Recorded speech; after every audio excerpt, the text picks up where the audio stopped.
serta Syarhil Quran dengan nomor undian 006 akan menyampaikan syarahan yang berikut. Budi Peterni Quran dipersilakan. Bismillahirrahmanirrahim. Assalamualaikum warahmatullahi wabarakatuh. Alhamdulillahilladzi arsala rasulahu bil huda wa dinil haq liyudhhirahu ala dini kullihi wa kafa billahi syahida. Asyhadu an la ilaha illallah wa asyhadu anna Muhammadar Rasulullah. Allahumma salli ala sayyidina Muhammadin wa ala alihi wa sahbihi azmain. Amma ba'd.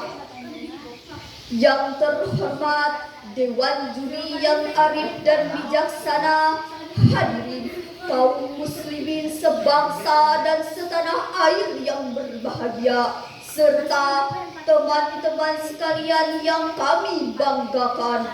Puji syukur kita panjatkan atas nikmat iman yang tak terhitungkan kepada Tuhan Maha Pengasih lagi Maha Penyayang. Salawat beralurkan salam teruntuk baginda Rasulullah sallallahu alaihi wasallam, sang pemersatu hubungan. Hadirin, mari kita lantunkan salawat Nabi agar mendapat syafaat Nabi. Salawatullahi tubarikuhu, salawatullahi tubarikuhu. Mal'ad dunya bil adwari, al-hijratu rihlatu hadina, hamalal islam lana dina, al-hijratu rihlatu hadina, hamalal islam lana. Wassalamullahi alal hadi wa qawmun yuraddidu amina.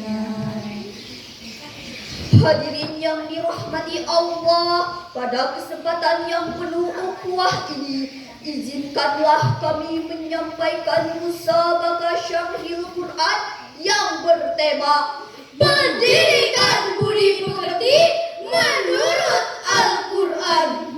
Pendidikan merupakan proses mengubah jati diri anak menjadi lebih berkembang dalam hal pengetahuan. Keterampilan di madrasah tidak hanya diajarkan satu mata pelajaran, akan tetapi diajarkan pula pendidikan yang berkarakter atau budi pekerti dimulai dari keluarga. Karena keluarga adalah tempat pertama dan utama bagi pembentukan dan pendidikan anak itu. Setiap anak harus dibekali dengan pengetahuan agama dengan mengajarkan bahwa setiap perbuatan sekecil apapun senantiasa dalam pengawasan Allah, dan kelak Allah memberikan balasan yang setimpal sesuai dengan perbuatan yang telah dilakukan. Sebagai rujukan, marilah kita dengarkan firman Allah dalam Quran surah Luqman ayat 13 sebagai berikut. A'udzu billahi minasy syaithanir rajim. Bismillahirrahmanirrahim.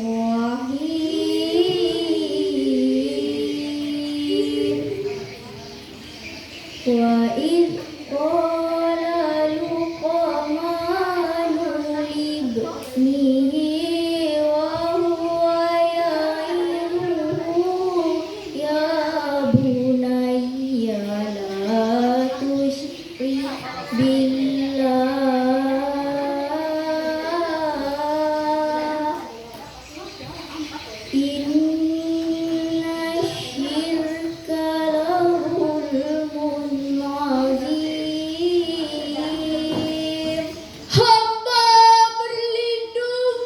maha kuasa-Mu ya Allah dari usikan syaitan yang terkutuk dengan menyebut asma Allah yang maha pengasih lagi maha penyayang. Ingatlah ketika Luqman berkata kepada anaknya saat ia menasihatinya, "Wahai anakku, janganlah mempersekutukan Allah. Sesungguhnya mempersekutukan Allah itu benar-benar kejaliban yang besar." Dalam kitab Darut Tafsir min Fathil Qadir karangan Syekh Dr. Muhammad Sulaiman Al-Ashqar, beliau adalah seorang mudaris tafsir Universitas Islam Madinah, menjelaskan bahwa Luqman menyampaikan kepada anak-anaknya nasihat-nasihat yang mengajak kepada ketauhidan, adab-adab yang baik dan melarang dari kesyirikan. Ayat ini menekankan tentang larangan mempersekutukan Allah Subhanahu wa taala, sebab mempersekutukan Allah adalah sebagai bentuk kezaliman yang besar. Sebab kezaliman adalah menyelewengkan sesuatu hak dari pemiliknya, dan hak ibadah adalah milik Allah semata. Tidak ada berhak selainnya, sehingga menjadikan ibadah untuk selainnya merupakan pemberian hak kepada yang tidak berhak, karena semua makhluk adalah makhluknya dan segala urusan adalah urusannya. Meski tidak ada orang yang mampu memberinya mudarat sedikit pun, dan Dia Maha Kaya dan Maha Terpuji. Luqman wasiatkan kepada anaknya agar anak-anaknya hanya menyembah Allah Subhanahu wa taala semata dan tidak menyekutukannya dengan sesuatu apapun, baik terhadap benda atau mengagungkan dan mendewakan seseorang. Perbuatan syirik akan menyebabkan dosa besar. Hal ini sejalan dengan ayat Al-Quran yang kerap kali menggandengkan perintah menyembah Allah dengan berbakti kepada orang tua, menghormati dan memuliakan kedua orang tua kita. Untuk itu, marilah kita dengarkan firman Allah dalam Quran surah Luqman ayat 14 sebagai berikut. Bismillahirrahmanirrahim.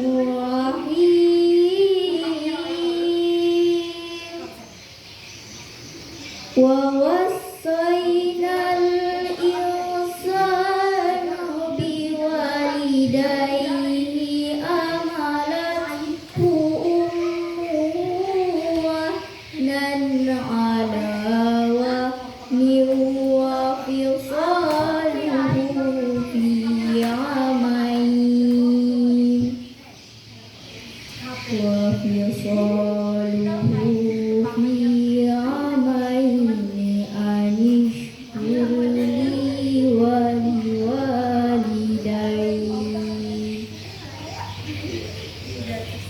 anishkur li wa liwalidayka ilayyal masir. Sadaqallahul azim. Dengan menyebut asma Allah yang maha pengasih lagi maha penyayang, dan kami perintahkan kepada manusia agar berbuat baik kepada kedua orang tua. Ibunya telah mengandung dalam keadaan lemah dan bertambah-tambah, dan menyambingnya dalam usia 2 tahun. Bersyukurlah kepadaku dan kepada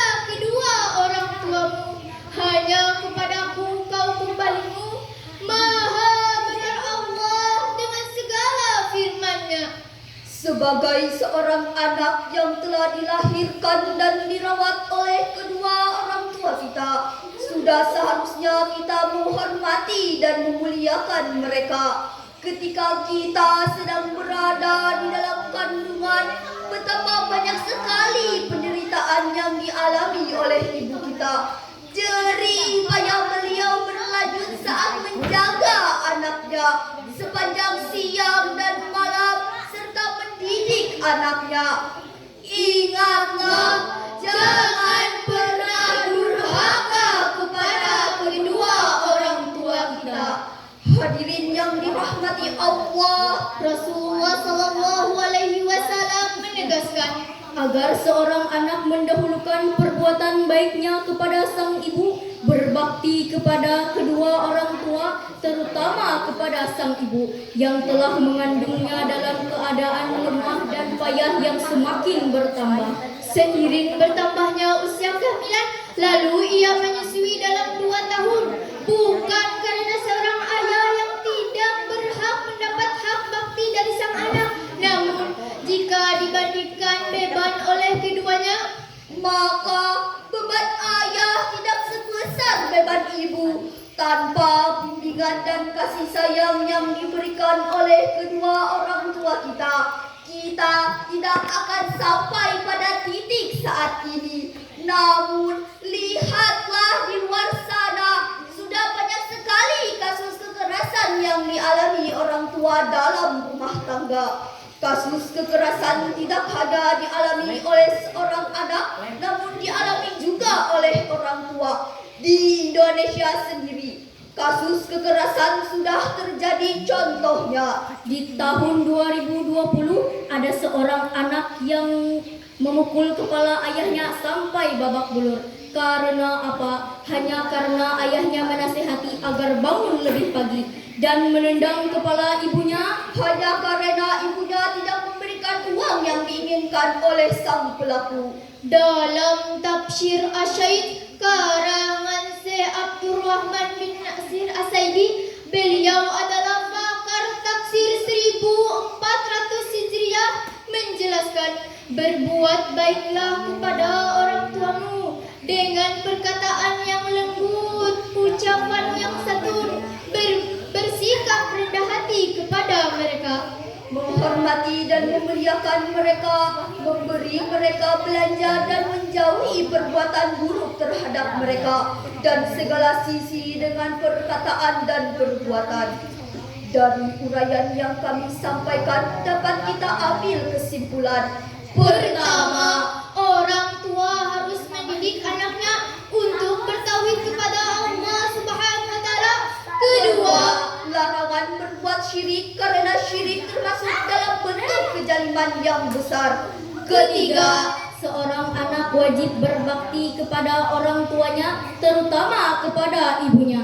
Keempat, wajib bersyukur kepada Allah dan berterima kasih kepada orang tua. dan yang kelima, Allah Subhanahu wa taala mengingatkan bahwa semua manusia akan kembali kepada Allah untuk mempertanggungjawabkan perbuatannya di dunia. Tidak ada amalan yang hadir, adanya sebuah akhiran. Oleh karena itu, kami akhiri musabaqah Syarhil Quran sampai sini saja. Jikalau kalimat yang kami sampaikan kurang berkenan di sekalian, kami mohon maaf yang sebesar-besarnya. Sebelumnya, kami ada sedikit pantun untuk hadirin sekalian. Jalan-jalan ke kota Mekah, Ingin sembah yang berlama-lama, semoga syarahan ini membawa berkah. membawa rahmat untuk kita semua. Wabillahi taufiq wal hidayah. Summa salam.